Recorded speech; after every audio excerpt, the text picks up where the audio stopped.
Ambassador Chen Wei sat in her assigned seat at the Galactic Council chamber and tried not to show her frustration. The chamber was enormous, designed to make smaller species feel insignificant. The ceiling stretched up so high that clouds formed near the top. Thousands of seats arranged in circles faced the center stage, where representatives from the elder species stood and spoke. Today's speaker was High Chancellor Vrax, a being that looked like a cross between a mantis and a boulder. His voice boomed through translation devices that every species wore. "The junior species must understand their place," he said, his 4 eyes sweeping across the room. "Earth's colonial expansion threatens established trade routes. We demand a 40% reduction in human settlement activities." Chen had heard this speech before. Different words. Same message.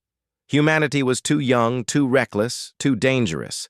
They needed to slow down, pay more fees, accept more restrictions. For 70 years, Earth had followed these rules. They had paid the inflated tariffs. They had submitted to inspections. They had smiled and nodded while species that had barely left their home systems millions of years ago told them how to behave. The Keltharan representative spoke next. The floating jellyfish-like creature pulsed with bioluminescent patterns that translated to demands for triple tariffs on human goods. "Human manufacturing undercuts traditional markets," it said. "This destabilizes the galactic economy." Chen knew the truth. Human manufacturing was simply more efficient. Humanity had entered the galactic stage with newer technology and fresh ideas. The elder species had grown comfortable with their monopolies. They did not want competition. They wanted tribute. The philosophers of Quen spoke last. These beings were pure energy, contained in crystalline vessels that floated above their seats. Their telepathic voice touched every mind in the chamber. "Humanity shows promise, but requires guidance. We propose extending their probationary period another 1,000 years. Full council voting rights remain premature for such a young species." Chen felt her jaw tighten. 70 years of probation was not enough. They wanted 1,000 more. Her grandfather had been part of Earth's first delegation. He had died hoping to see humanity gain full council membership. Her father had dedicated his life to the same cause. Now they wanted her grandchildren to wait as well. Then came the final proposal. Resolution 8847 appeared on every delegate's screen. Chen read it twice, certain she had misunderstood. But no, the words were clear. All junior species would be required to submit complete military fleet compositions to council oversight. Every ship's location, every defensive installation, every weapon system. Complete transparency. Only one species qualified as junior. Only humanity. "This is for mutual defense," High Chancellor Vrax explained. "We must ensure that younger species do not accidentally provoke conflicts they cannot handle. The Council will manage human military assets to prevent unfortunate incidents." The chamber filled with approving sounds, chirps, buzzes, telepathic harmonies of agreement. Of course, this was reasonable. Of course, humanity should trust the Council with control of their military. Chen looked at her delegation. Commander Park, head of Earth's defense forces, had his hands clenched so tight his knuckles were white. Dr. Okonkwo, the science advisor, was shaking her head slowly. Ambassador Torres from the Mars colony had closed his eyes as if in pain.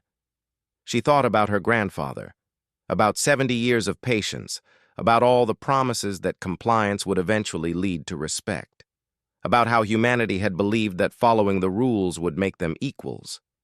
The lies were so obvious now. The Council did not want humanity as equals. They wanted subjects. They wanted control of human ships, human colonies, human futures. They would always find another reason to delay, another requirement to impose, another 1,000 years to wait. Chen stood up. The movement was so sudden that several nearby delegates jumped in surprise. Humans did not interrupt council proceedings. That was against protocol. She gathered her data pads and placed them carefully in her case. Commander Park caught her eye, questioning. She nodded once. He began doing the same. The other human delegates followed their lead, collecting their materials, closing their computers. Ambassador Chen, the vote has not concluded, High Chancellor Vrax said, his tone sharp with disapproval. You are required to remain for all council business. Chen looked up at the massive alien. She smiled, but there was no warmth in it. Humanity respectfully declines participation in this council, effective immediately. The chamber went silent. Not the respectful silence of contemplation, but the shocked silence of disbelief. You cannot simply leave, the Keltheran representative pulsed. Council membership is binding. Our membership contract requires mutual respect and fair treatment, Chen said calmly. These conditions have not been met. We are exercising our right to withdraw. This is unacceptable, Vrax bellowed. You will be sanctioned, isolated, You are welcome to try, Chen interrupted.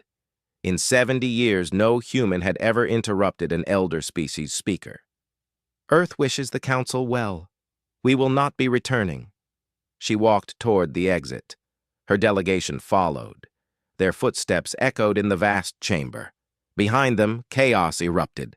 Aliens shouted, chirped, and broadcast telepathic confusion. Some demanded immediate sanctions. Others called for military intervention. A few, mostly younger species, watched in silent wonder. Chen did not look back. The doors of the council chamber closed behind her, and for the first time in 70 years, she felt free. Outside, Commander Park spoke quietly. They will not let this stand. I know, Chen replied, but we are ready. We have always been ready. The message would reach Earth in hours. Humanity's long patience had ended. Whatever came next, they would face it on their own terms. High Chancellor Vrax convened an emergency session 3 days after the humans walked out. He was not worried. This was clearly a negotiating tactic, crude but understandable. The humans were young and emotional. They would realize their mistake within a week and return, properly apologetic and ready to accept council terms. We will impose Level 3 sanctions, he announced to the assembled council. No council species may trade with Earth until they return and submit to Resolution 8847. This will encourage them to see reason. The sanctions passed unanimously. The elder species nodded approvingly. They had seen this before. Young species sometimes had tantrums. They always came back. They had nowhere else to go. But the first week passed, and humanity did not return. Their embassy remained closed. Their communication channels stayed silent. Then the reports started coming in. Human trade vessels have stopped docking at council stations, reported the Keltheran Commerce Minister. All of them. Every human merchant ship has diverted to non-council ports. Vrax was unconcerned. They will run out of trading partners soon enough. The council controls 90% of galactic commerce. But the second report was more troubling. Human colonies had stopped submitting their mandatory reports. Production numbers, population data, fleet movements, all of it simply ceased. It was as if humanity had pulled a curtain down over their entire civilization. This is a security concern, Commander Thex of the Vrillian Protectorate said. We need to know what the humans are doing. Send survey ships, Vrax ordered. We will gather the information ourselves. The survey ships were turned away at every human system. Not with violence, the humans were always polite. But their message was clear. Council ships were not welcome in sovereign human space. When 2 Vrillian scouts tried to enter the Sol system anyway, they found themselves facing a defense fleet 3 times larger than intelligence reports had indicated. The scouts retreated and reported what they had seen. The Council Intelligence Committee reviewed the data in stunned silence. How did they hide this many ships? Someone asked.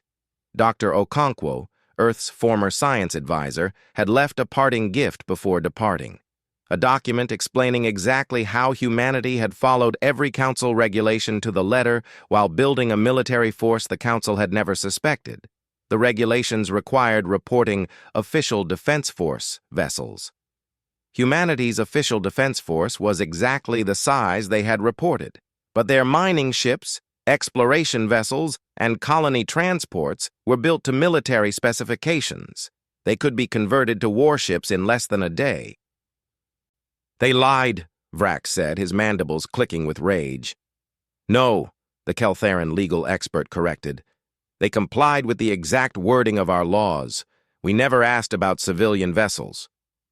The third week brought the real shock. 37 species sent formal announcements to the Council. They were establishing official trade partnerships with Earth. These were not Council members.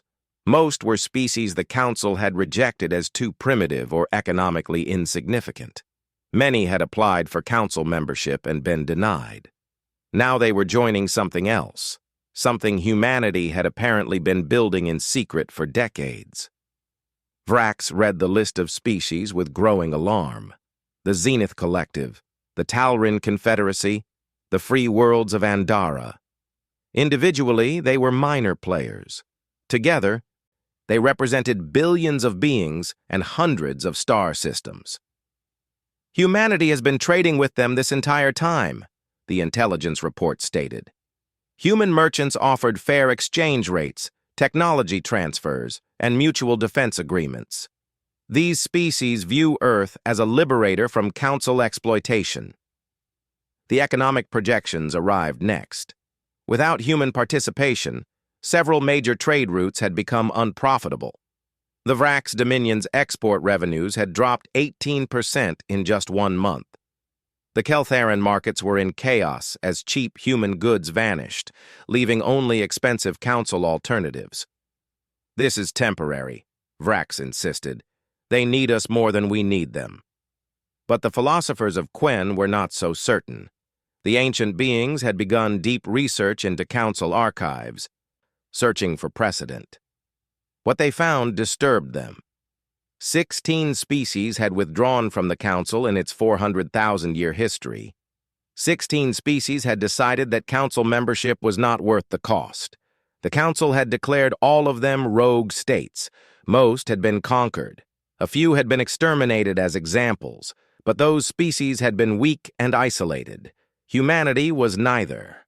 The fourth week brought news that 12 more species had formally withdrawn from Council jurisdiction.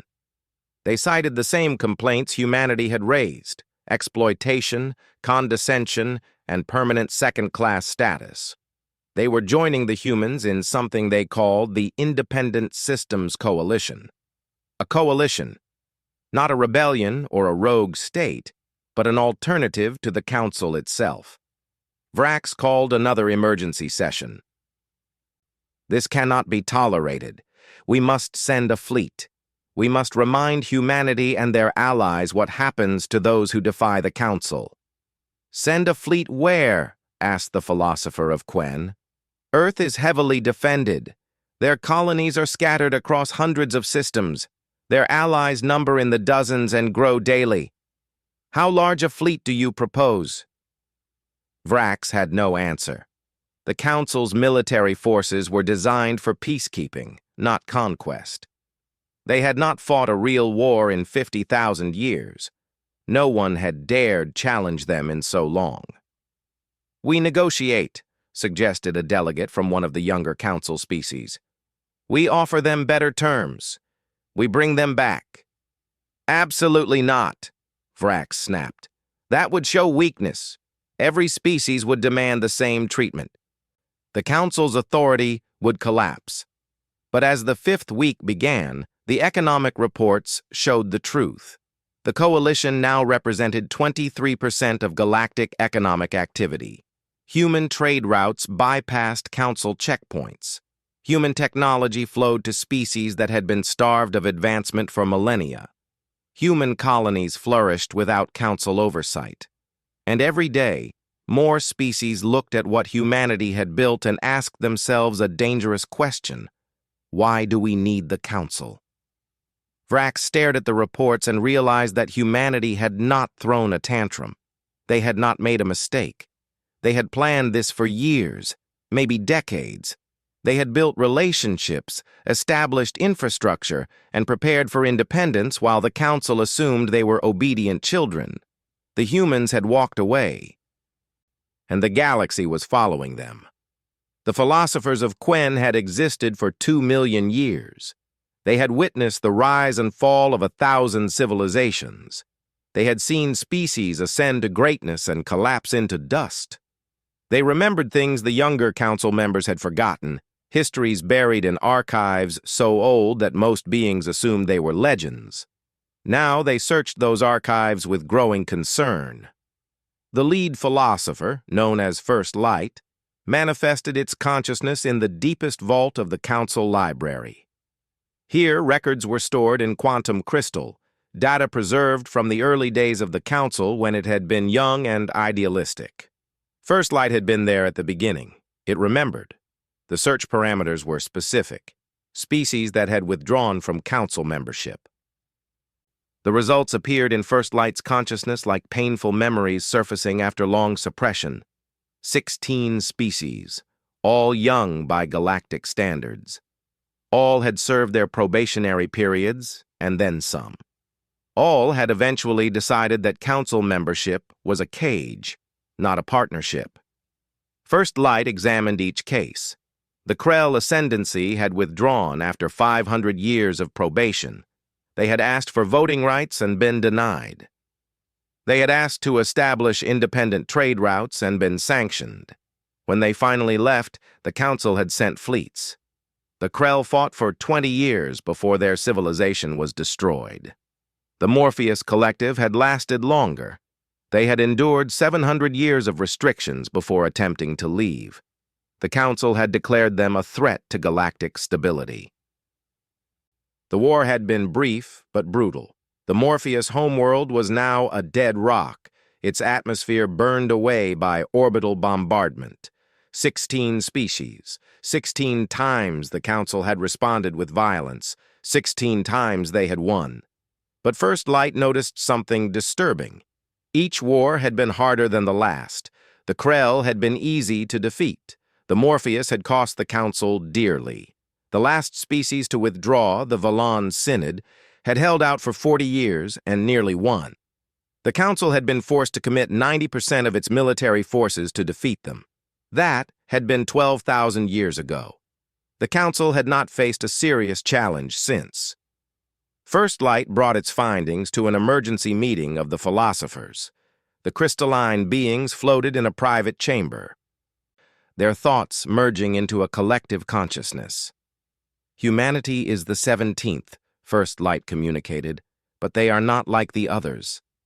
The other philosophers absorbed the historical data. They saw the pattern. They understood the danger. The others were isolated, Second Voice observed. Humanity has allies.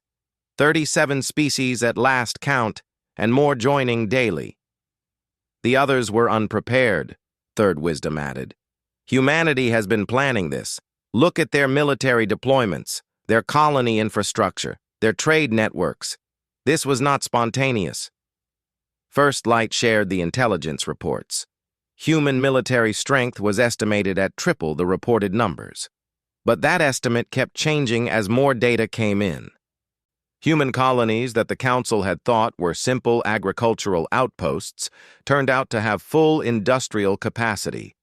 Mining operations in remote systems had defensive capabilities that rivaled military installations. They have been preparing for war, Fourth Memory concluded. No, First Light corrected. They have been preparing for independence. War is what we bring to them. The philosophers shared a moment of uncomfortable silence. They had lived long enough to recognize patterns, to see the shape of future events in present actions. What they saw now frightened them. The council will vote for military action, Second Voice predicted. Vrax and his allies will demand it. They see this as a rebellion that must be crushed. Can we win? Third Wisdom asked. First Light had already run the projections. The calculations were complex, involving economic factors, military strength, and the unknown variable of how many more species might join humanity's coalition. the results were not encouraging. "If we commit fully, we have a 60% chance of military victory," First Light reported. "But the cost would be devastating. We would need to mobilize forces from every council world. The war would last decades, possibly centuries. And if we lose..." The philosophers did not need that thought completed. If the council lost a war of conquest against a junior species, its authority would evaporate.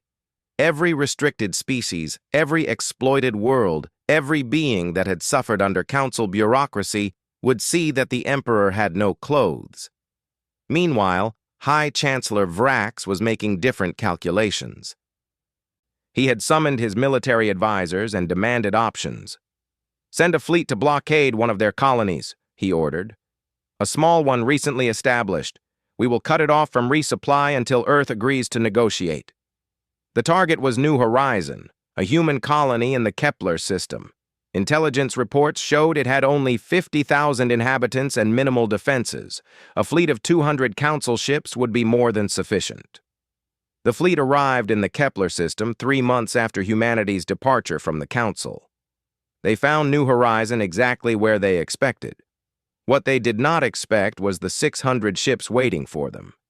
Human vessels, Talryn cruisers, Zenith fighters, ships from a dozen species, all bearing the insignia of the Independent Systems Coalition. They surrounded the council fleet completely. Admiral Sarah Kim commanded the coalition forces. She broadcast on all frequencies, her message simple and direct. "You are in sovereign territory of the Independent Systems Coalition. Withdraw immediately or defend yourselves." The council fleet commander, a Vrillian named Keth, had his orders. He was supposed to establish the blockade, to show strength. But he was looking at 3 times his numbers, and many of those ships were outfitted with human weapons technology that his intelligence briefings had warned him about. "This is council space," Keth transmitted, trying to sound confident. "This colony was established in violation of expansion restrictions." "Those restrictions no longer apply to us," Admiral Kim replied. "You have 1 hour to leave this system. After that, we will consider your presence an act of war." Keth contacted High Chancellor Vrax. The quantum communication took precious minutes, but Vrax's response was immediate. "Maintain position. They are bluffing." 45 minutes later, the human ships began powering weapons. Targeting systems locked onto council vessels. The Talryn cruisers moved into attack formation. Keth made a decision. Orders or not, he was not going to start a war he could not win. "All ships, retreat to council space. Full speed." The council fleet withdrew. No shots were fired, but every species in the galaxy heard about it within hours. The council had blinked. The humans had not. Back in the council chamber, Vrax raged. "Keth will face court-martial for cowardice." But First Light knew the truth. Keth had not been a coward. He had been smart enough to recognize that the galaxy had changed. Humanity was not a junior species to be managed. They were a power to be reckoned with. The question was whether the council could accept that before it was too late. The emergency sessions became a daily occurrence. The council chamber, once a place of dignified deliberation, had devolved into something resembling a marketplace brawl. Species shouted at each other in a dozen languages. Translation devices struggled to keep up. Twice, physical altercations had nearly broken out between delegates. High Chancellor Vrax stood at the center podium, his 4 eyes bloodshot from lack of sleep. He had not expected this. None of them had. In his 300 years of service, the council had never faced a crisis like this. "We must respond with overwhelming force," he declared, his voice booming through the chamber. "Every day we delay, more species join the humans. This cancer must be cut out before it spreads." The war faction cheered. The Vrax Dominion, the Vrillian Protectorate, and their allies represented about 40% of the council. They saw humanity's coalition as an existential threat to the galactic order. They wanted military action immediate and decisive. But the cautious voices were growing louder. "We tried force at New Horizon," pointed out Ambassador Kelth of the Andromeda Union. "Our fleet retreated in humiliation. The humans broadcasted video of our withdrawal across the entire galaxy. How does that help our position?" "That was a small fleet," Vrax countered. "A proper military response would involve thousands of ships. We would crush them." First light of the philosophers floated forward. When the ancient being spoke, the chamber quieted. Even the war faction showed respect to the philosophers. "I have reviewed the military projections," First Light said, its telepathic voice touching every mind. "A full-scale war against the Independent Systems Coalition would require mobilizing 70% of Council military forces. The conflict would last minimum 50 years. Casualties would be in the billions.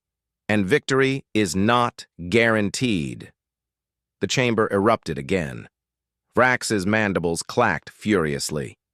"Not guaranteed? They are children playing at war. We have maintained galactic peace for 400,000 years. By never facing a real challenge," First Light replied calmly. "The last species that withdrew from the Council fought us to a standstill for 40 years. That was 12,000 years ago, and they were alone. Humanity has 49 allied species now. The number grows weekly." A delegate from the Keltharan Empire raised a tentacle. "What about economic pressure? Can we not simply wait them out?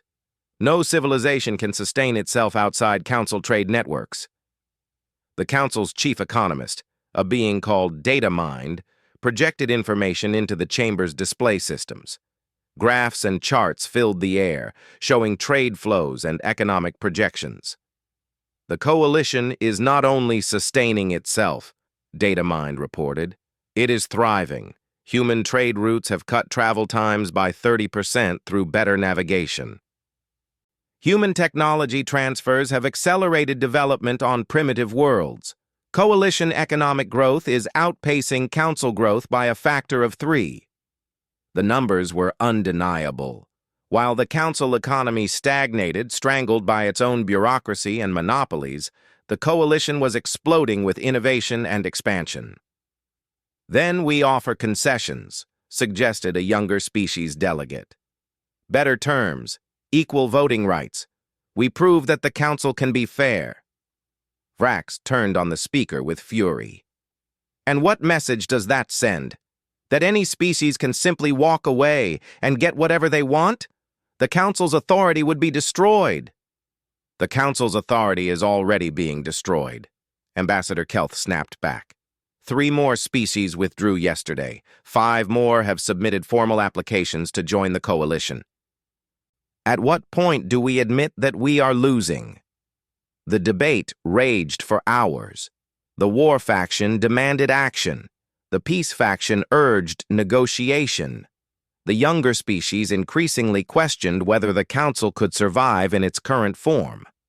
Then came the message that changed everything. Ambassador Chen Wei sent a formal communication to the Council.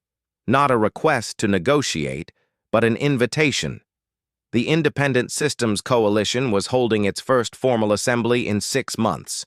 They invited Council representatives to attend as observers. "Observe!" Vrax spat the word like poison. "They want us to watch while they formalize their rebellion." Or, First Light suggested, "they are showing us what they have built. Perhaps they want us to understand that this is not a rebellion, but an alternative." The Council voted on whether to send observers. It passed narrowly. 3 delegates were chosen: Ambassador Kelth for her diplomatic experience, Data Mind for economic analysis, and First Light to represent the philosophers. They arrived at the Coalition Assembly expecting a crude imitation of Council proceedings. What they found shocked them. The assembly was held on a neutral station built specifically for the purpose. No species had special seating. No ancient races stood above the others. Every delegate had equal voice, equal vote. The chamber was smaller than the Council's grand hall, but it was efficient and functional. Ambassador Chen stood at the podium, but she did not dominate the proceedings. She facilitated. Other species presented proposals, debated policies, and voted on measures. A Talran scientist discussed technology-sharing protocols. A Zenith merchant proposed new trade route standards. A delegate from a species the council had never even heard of presented a motion on environmental protection. Every proposal required unanimous consent to pass. Not majority vote, not weighted voting based on age or power. Unanimous. If even one species objected, the proposal was tabled for revision. "This is madness," Ambassador Kelth whispered to First Light. "Unanimous consent means nothing will ever pass." But they watched proposal after proposal receive unanimous approval. The difference was that these proposals had been crafted through discussion and compromise before being presented. Species talked to each other, found common ground, and only brought forward measures that served everyone's interests. It was slow. It was messy. But it worked. Datamind was studying the coalition's economic systems. What it found was revolutionary. No tariffs between member species, no preferential trade agreements, no economic exploitation of developing worlds, just fair exchange, mutual benefit, and open markets. "This cannot be sustainable," Datamind muttered, running calculations. But the numbers kept coming back the same. The coalition was not just sustainable, it was thriving. On the third day of observation, Ambassador Chen invited the council delegates to a private meeting. "You understand now," she said. It was not a question. "You have built an alternative to the council," First Light replied. "Not a rebellion, but a different path." "The council could join us," Chen said. "Dissolve the old hierarchies, reconvene as equals. The Galactic Assembly instead of the Galactic Council." Ambassador Kelth laughed bitterly. "The elder species would never agree. The Vrax Dominion, the Keltheran Empire, they built their power on the current system. They will never give it up." "Then they will rule over an increasingly empty hall," Chen said. 10 more species have applied to join the coalition this week. How long before the council is just the old powers, talking to themselves?" The 3 observers returned to the council with their report. They presented their findings honestly and completely. They showed the efficiency of the coalition's systems, the strength of its economy, the unity of its members. The war faction rejected it all. Vrax called for an immediate vote on military action, but for the first time in council history, the vote failed. Not by much. It was close. But enough delegates had seen the numbers, understood the risks, and recognized that the galaxy was changing. The council was paralyzed, too proud to negotiate, too weak to fight, too afraid to change. And every day, more species looked at the coalition and made their choice. 1 year after humanity walked away from the Galactic Council, Ambassador Chen Wei stood once again in the Great Chamber. But this time was different. She was not sitting in a junior species chair, accepting insults and restrictions. She was standing at the main podium, invited as the official representative of the Independent Systems Coalition. The chamber looked the same. The ceiling still stretched impossibly high, the seats still arranged in their ancient circles, but everything else had changed. The council was smaller now. 23 species had formally withdrawn to join the coalition. Another 15 had simply stopped participating, neither officially in the council nor formally part of the coalition. They just wanted nothing to do with either side. The once mighty assembly that had governed the galaxy for 400,000 years now represented less than half of known civilized space. High Chancellor Vrax sat in his seat, mandibles tight with suppressed rage. The philosophers of Quen floated in their section, crystal forms dim with something that might have been sadness. Ambassador Kelth of the Andromeda Union sat with the younger species faction, the delegates who had pushed for this meeting. Chen had prepared her speech carefully. She knew that every word would be analyzed, debated, and remembered. This was not just about the council and the coalition. This was about what came next. "Honored delegates," she began, using the traditional greeting, though the irony was not lost on anyone. "1 year ago, humanity left this chamber. We did not leave in anger, though we had cause. We did not leave seeking revenge, though we had suffered injustice. We left because we saw no future in a system that valued ancient privilege over present contribution." She paused, letting her words sink in. Some delegates shifted uncomfortably. Others nodded slightly. Since then, the Independent Systems Coalition has grown to 68 member species. We have established trade networks that span 2/3 of the galaxy. We have created mutual defense agreements that protect both advanced and developing civilizations. We have built something that many of you said was impossible, a truly equal partnership between species. Vrax could not contain himself. "You have built chaos, trade routes without regulation, planets developing without guidance, military forces without oversight. You call it freedom. I call it anarchy." Chen met his 4 eyes steadily. "You call it anarchy because you cannot control it. But ask yourself, High Chancellor, has there been more war or less since the coalition formed? Has there been more suffering or less? Have civilizations collapsed or thrived?" She touched her data pad, and holographic displays filled the chamber. Economic data, development indices, conflict statistics. Every metric told the same story. The coalition regions showed increased prosperity, decreased conflict, and accelerated advancement. "The Council way led to stagnation," Chen continued. "Species waited millennia for permission to trade freely.